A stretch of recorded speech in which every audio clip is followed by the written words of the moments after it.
J'aimerais revenir encore sur le silence, l'arme favorite du pervers narcissique.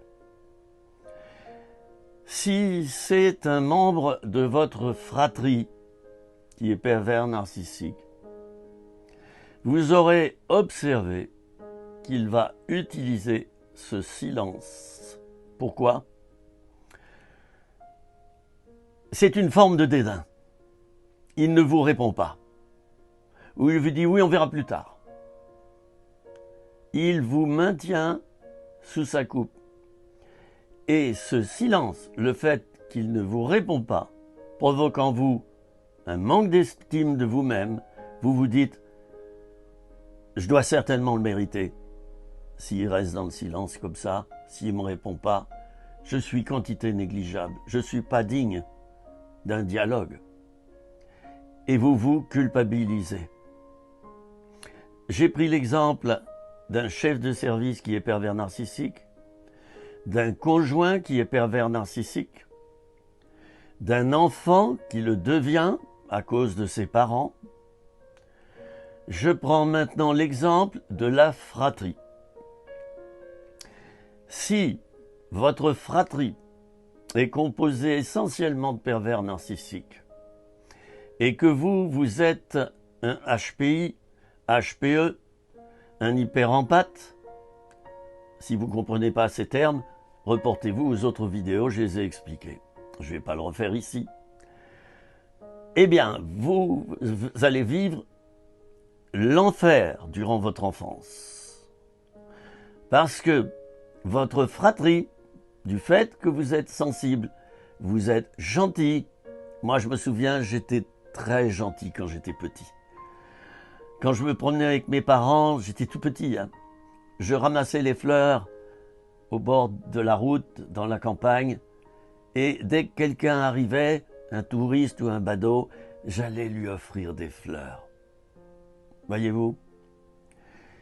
J'étais trop gentil. J'ai donc été la proie des pervers narcissiques de ma famille, des pervers narcissiques de mon école, des pervers narcissiques, eh bien, de tous les endroits dans lesquels je suis passé dans ma vie et où il y en avait. Et je suis tombé sur des pasteurs qui l'étaient, qui m'ont déglingué, les amis. Je ne me plains pas. Je ne me plains pas. Du tout. Romains 8, 28. Toute chose concourt au bien de ceux qui aiment Dieu. J'ai intégré cela, j'ai remercié Dieu. Et je les ai bénis, ces personnes-là. Oui, les pasteurs ou un pasteur peut être pervers narcissique. Ta fratrie peut l'être, ou un membre de ta fratrie. Et c'est encore plus grave parce que, en tant qu'enfant, tu vas passer 20 ans ou 15 ans aux côtés de ton frère et de ta sœur. Tu seras donc virusé et infecté gravement. Ton enfance, on peut la qualifier d'enfance maltraitée. Et tu en porteras les caractéristiques, c'est-à-dire tu vas devenir violent, tu vas tomber dans des addictions et tu vas faire des dépressions. Vous voyez, 3 points. Des dépressions, la violence.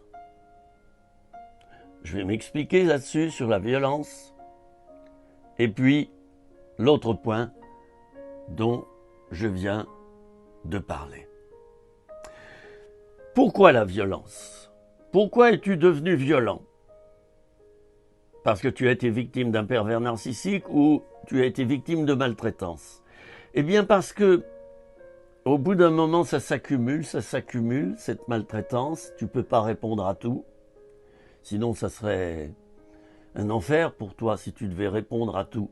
Souvent, l'enfant se soumet à la maltraitance. Il préfère être maltraité et être tranquille plutôt que de contester sans cesse et d'être en opposition avec l'abuseur ou l'abuseuse qui le maltraite. Il va donc intégrer cette maltraitance comme étant normale. Le résultat, c'est quoi? C'est la colère. Et le fruit de la colère, lorsqu'elle s'accumule à un point maximum, lorsqu'elle est à son apogée, eh bien, cette colère va provoquer de la violence. C'est ainsi que moi-même, je suis devenu violent.